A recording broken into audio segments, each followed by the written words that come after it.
near Salt Lake City in Orem around 2:20 p.m. on that day. And the Department of Public Safety had also issued a statement. Let me also go across to Kruthat. Kruthat, what are the details we are picking up of the person who's now finally been arrested as the killer of Charlie Kirk? The very early inputs that are coming in rhythm at the moment, a 3-day manhunt for the man who killed Charlie Kirk at the university in Utah is now finally in custody. That's the one-line breaking update that we are getting at the moment. Further details are awaited. There was a massive manhunt launched by the Federal Bureau of Investigation, which was personally being led by the bureau chief there, Kash Patel, and even a $100,000 reward was announced by the US FBI for leads into the arrest. The pictures were released of the man there fleeing the scene that we are running at the moment from the rooftop of the university. It is believed to have been a sniper shot that has killed allegedly Charlie Kirk 3 days ago when he was speaking at a university event in Utah. And now the biggest breaking news update that we have, President Trump has confirmed that the assassin, the man who killed Charlie Kirk, has been arrested. At the moment, the identity of this killer is yet to be ascertained or at least made public. He's in FBI custody, and the most important fact will be about understanding the motives of this killer, whether they were ideological or whether there was something else, and what particularly provoked this man to carry out this attack. Was there a larger conspiracy behind the murder of conservative commentator Charlie Kirk? Was it a political violence case as it has been touted to be? Remember, Charlie Kirk has now been hailed as one of the 4 leading political commentators from the conservative side. In fact, US has also announced the Presidential Medal of Freedom, which is the Bharat Ratna equivalent of the United States for Charlie Kirk. That was the announcement made by President Trump just a couple of days ago. The entire US government had mobilized its resources to locate this man, the killer on your screen, who was absconding for 3 long days when the world's most popular investigative agency, the Federal Bureau of Investigation, the FBI, was on the hunt for him. And now the biggest breaking news development rhythm that we are tracking at the moment, awaiting further confirmation from the United States about the details of what happened, is that he has been finally arrested, and President Trump has responded to Charlie Kirk's assassin saying that he did not deserve this. I think there is a high degree of certainty that we have him in custody, and Charlie Kirk's assassin suspect is what President Trump, the US President himself, has announced to the world now, that is perhaps in custody. We are further awaiting clarifications. The FBI is expected to make an official statement now that the US President has announced that the suspect is likely in custody. What does that mean, and the specifics of it and the implications in the larger investigation is something that remains to be seen. But for the last 3 days, there was a complete state of shock in the United States after conservative commentator Charlie Kirk was assassinated while he was speaking at an event, in a university event on campus in Utah. He frequently did that. He visited various campuses and held debates and discussions with liberals and people from the opposite side of the political spectrum. That was his thing. And during one of these events in Utah, he was killed. The motivations initially reported by the US media was also believed to have been something linked to the idea stance of Charlie Kirk and his positions on that. However, there are no confirmations on whether that was the case or not. Now that the person is in FBI custody, according to President Trump, those were the facts which will be soon revealed upon interrogation. But as the due process of law is concerned, US President Donald Trump just yesterday had in fact called this killer an animal, saying that he did not deserve this and that he will be treated with the full wrath of the law appropriately. Now all eyes will be on whether the identity of this killer is made public and the motivations are, because this will have international ramifications. We have seen the European Parliament also already having a debate over it, and there was a standoff between a Polish lawmaker in the European Parliament where he requested for a moment of silence there. So there has this entire death and assassination case has divided the entire global left and global right communities on very sharp political violence lines. Now it remains to be seen whether this was a rogue element or whether there was a larger conspiracy behind this rhythm. But the biggest breaking news update, ladies and gentlemen, US President Donald Trump confirms that Charlie Kirk's killer has been arrested after a 3-day, 72-hour-long manhunt by the FBI. Back to Shruti. Stay with us. I'm also going to give the latest bit of information coming in. President Trump has now spoken out, and he's not only confirmed Kirk shooter is now in custody, the assassin. He's also said with a high degree of certainty authorities have Charlie Kirk's assassin in custody. He's also said he hopes Charlie Kirk's suspected assassin will get the death penalty. So that's the big breaking news that's also coming in. He's also asserted, President Donald Trump of the United States has asserted he did not deserve this. This is on Charlie Kirk's assassination. The dramatic, shocking visuals that had come in earlier that had shaken everybody. Now the confusion earlier surrounding the killer has now subsided. Earlier, it was stated that there were 2 people taken into custody, but now that this tweet has come out from President Donald Trump, it's clear 3 things that he's in fact stated. With a high degree of certainty, they believe that the authorities have Charlie Kirk's assassin in custody. President Trump also says that he hopes that they get the death penalty. And Trump on Charlie Kirk's killer has said that somebody that was very close to him turned him in. So another bit of information coming in, and this time also from Donald Trump himself on Charlie Kirk's assassin. Somebody close to him has turned him in. I hope the suspected assassin gets the death penalty. He also did not deserve this when he talks about Charlie Kirk and the way he was killed. Earlier the suspect was at large. There were 2 wrongful suspects who were arrested, but they were later released. There was an elderly man who was led away in handcuffs. Kirk was, remember, hit by a single bullet after 12:20 p.m. on Wednesday as he took questions beneath a tent in campus. His assassin now in custody.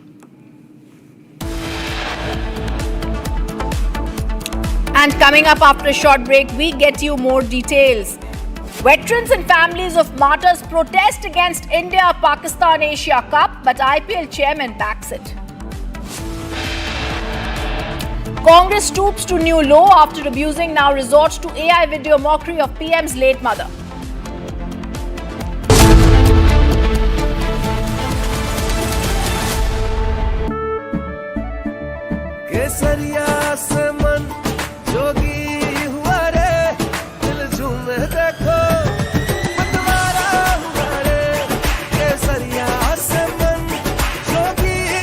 हर पल मनाओ केसरी त्योहार विमल बोलो जुबान Kesari. One question that came to my mind was, how did so many people gather at one place at a particular time? So obviously, from what I've understood from what you've said, there were people asking for students to gather in different places, correct?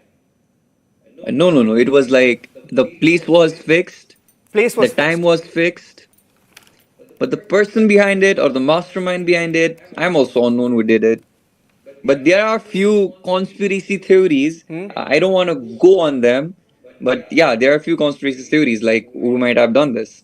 Let me ask you a question. I'm asking you as a youth. I'm part of. I consider myself a part of the youth in India, and I'm asking you. Yeah, for sure. Do you feel that the frustration, the anger of the youth, the passion of the youth, and everything that you passionately felt for has been somewhere been taken advantage of, given only the kind of rioting, arson that we have seen in Nepal, like to burn down your parliament? I understand there is anger, right?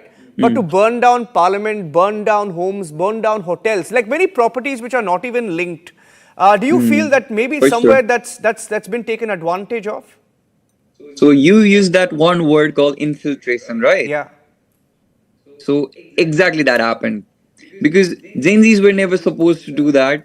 It was ignited by people.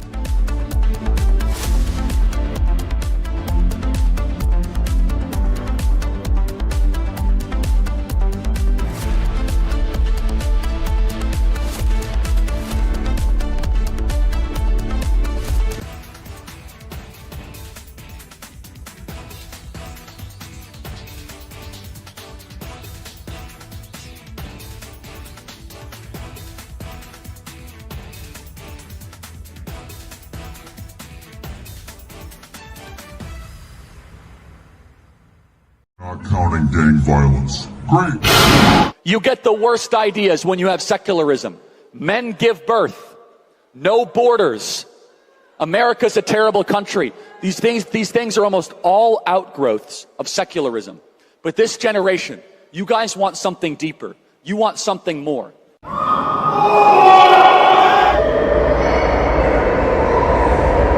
U.S. most fiery right-wing speaker and U.S. President Donald Trump's close ally, Charlie Kirk, was shot dead. He was shot straight in the neck while giving speech at a uni in Utah. Just fired a firearm. Shots fired at UVU, Charlie Kirk, turning point. The 30...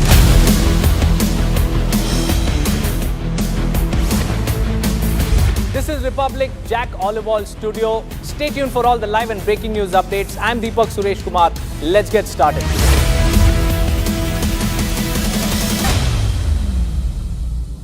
President, we would also like to respond to the surprising, shallow and ill-informed remarks made by Switzerland, a close friend and partner. All the more important for Switzerland to avoid wasting the Council's time with narratives that are blatantly false and do not do justice to the reality of India. Here we call on the government to take effective measures to protect minorities and uphold the rights to the freedom of expression and the freedom of the media.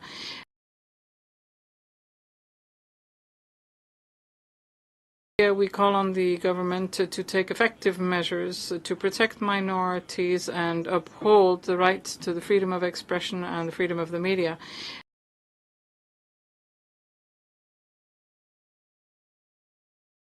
That have made remarks regarding India. We are compelled, once again, to address provocations from a country whose own leadership recently likened it to a dump truck. Perhaps an inadvertently apt metaphor for a state that continues to deposit recycled falsehoods and stale propaganda before this distinguished council. Pakistan's systematic abuse of this forum, coupled with its routine manipulation of the OIC as its mouthpiece, has become a familiar pattern. Its pathological fixation on India appears to provide it with existential validation. Yet, we must respond, lest we forget. Lest we forget the carnage of Pahalgam, where Pakistan-sponsored terrorists turned a meadow of joy into a killing field in April this year. Lest we forget 9/11, as the world marks its anniversary tomorrow, even as we witness today the hypocrisy of those who sheltered its mastermind and glorified him as a martyr. Lest we forget Pulwama, Uri, Pathankot, Mumbai. The list is endless, Mr. President. Yet, Pakistan demonstrates the audacity to take the floor today, feigning moral outrage while continuing to finance and shelter the very networks that threaten global security. The international community recognizes this charade for what it is. The world will not forget. India will not forget. Our measured and proportionate response to the Pahalgam attack made that sufficiently clear. We need no lessons from a terror sponsor, no sermons from a persecutor of minorities, no advice from a state that has squandered its own credibility. Mr. President, India will continue to protect its citizens with unwavering resolve.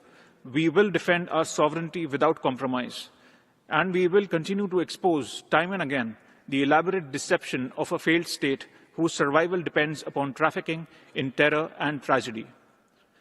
Mr. President, we would also like to respond to the surprising, shallow and ill-informed remarks made by Switzerland, a close friend and partner.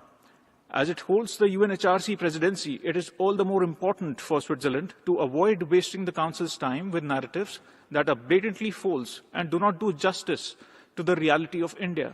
Instead, it should focus on its own challenges, such as racism, systematic discrimination, and xenophobia. As the world's largest, most diverse and vibrant democracy, with a civilizational embrace of pluralism, India remains ready to help Switzerland address these concerns. One question that came to my mind was, how did so many people gather at one place at a particular time? So obviously, from what I've understood from what you've said, there were people asking for students to gather in different places, correct?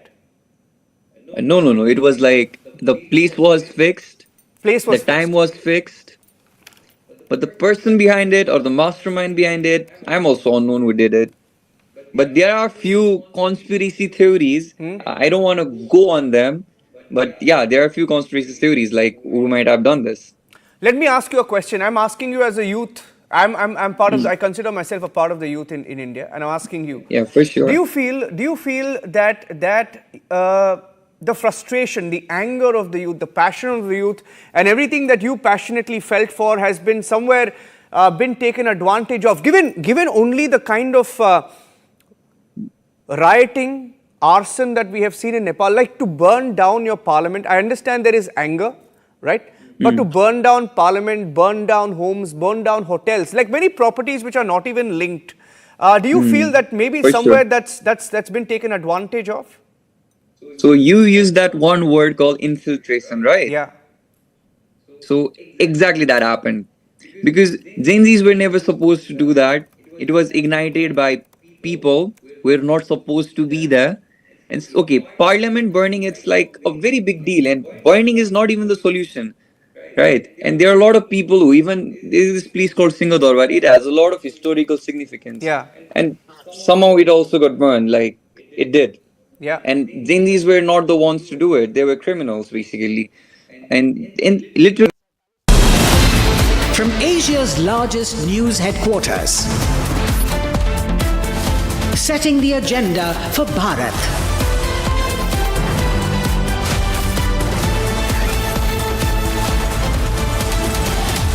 You're watching Republic.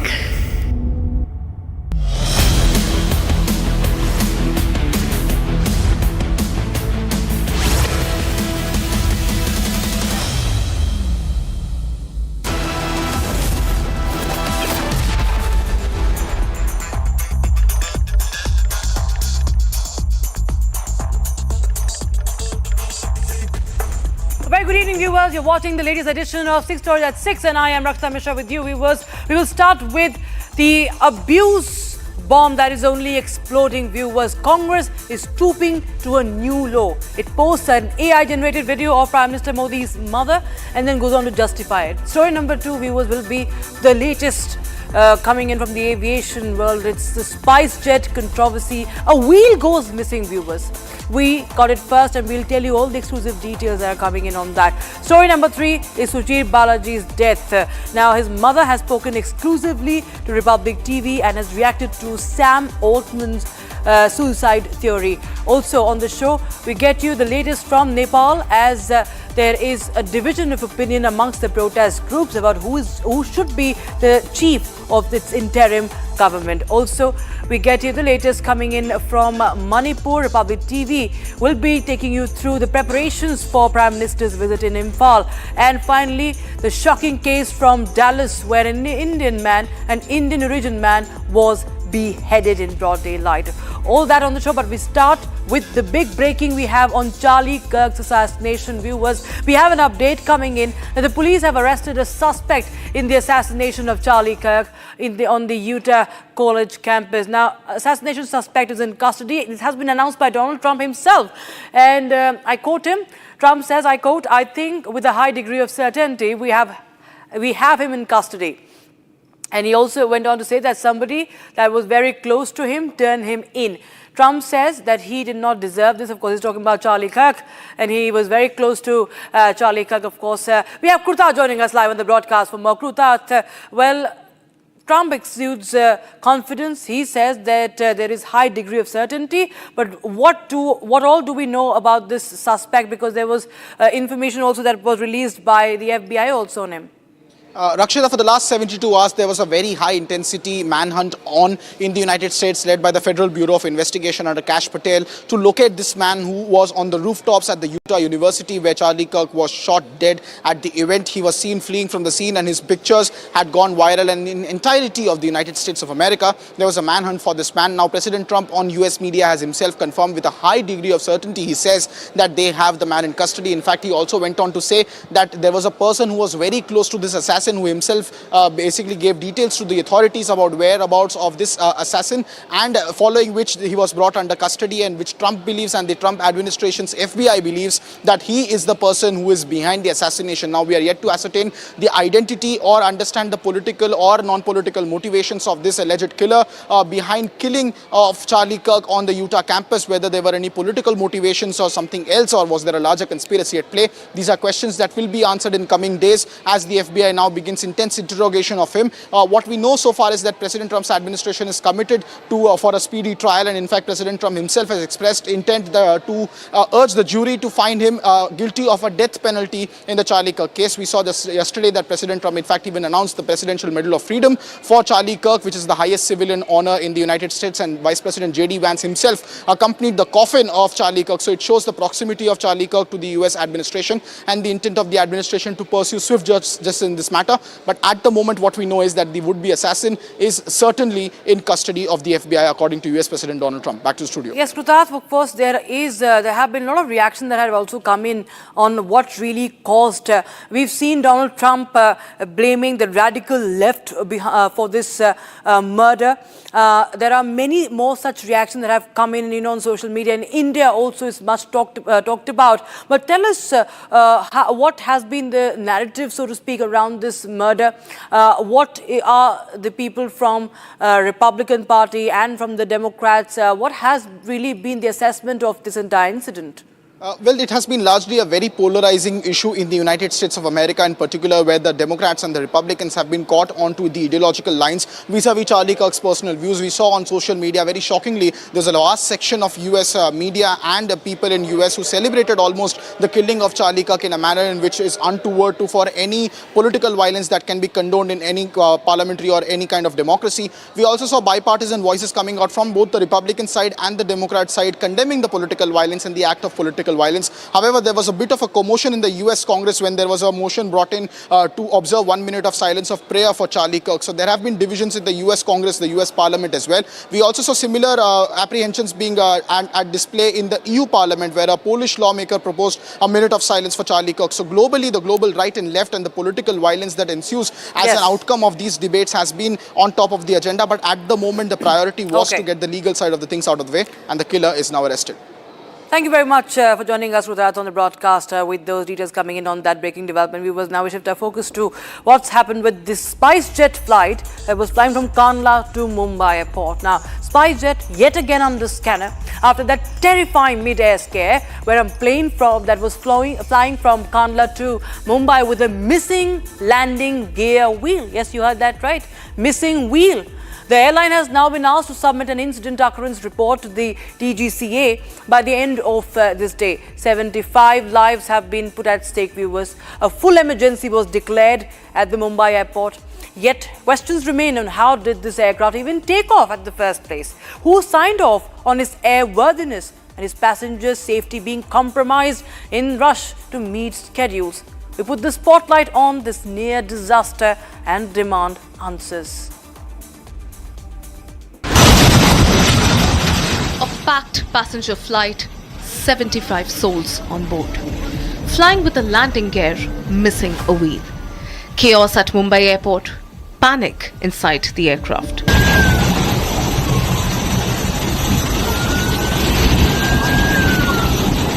Full emergency declared, even departure at Mumbai airport brought to a grinding halt. This was SpiceJet flight SG2906 Kandla to Mumbai that flew nearly 400 kilometers with a crippled landing gear. The wheel had fallen off during takeoff itself. The pilots were informed only 20 minutes before touchdown when ATC discovered the wheel lying on the Kandla runway. 71 passengers, 4 crew, unknowingly in a potential disaster waiting to happen. Fire tenders, ambulances, emergency crews all scrambled at Chhatrapati Shivaji Maharaj International Airport as a full-scale emergency was declared. Around 3:45 p.m. the emergency was declared. 3:51 it has landed at Mumbai airport. Between 3:30 to 3:45 is the time when there was an emergency situation in the aircraft, when the pilot in command got to know that yes, there's no wheel, the wheels in the aircraft is missing, and the missing wheel has been found after information to the control command center. The missing wheel has been found at the runway of the Kandla airport. That means while the aircraft took off from the Kandla airport at that particular time, there was outer wheel in the aircraft, but soon after taking off, while it was airborne, there was no wheel in the aircraft. There was no outer wheel in the aircraft. However, SpiceJet has informed us that the outer wheel was missing. It has now been found at Kandla airport at around 3:45 p.m. Precisely, emergency was declared. The aircraft finally landed on runway 27 at 3:51 p.m. A tense, high-stakes touchdown before safely taxiing to the terminal. The big question is, how does a maintenance-cleared aircraft take off with a landing gear wheel missing? Who is accountable for this?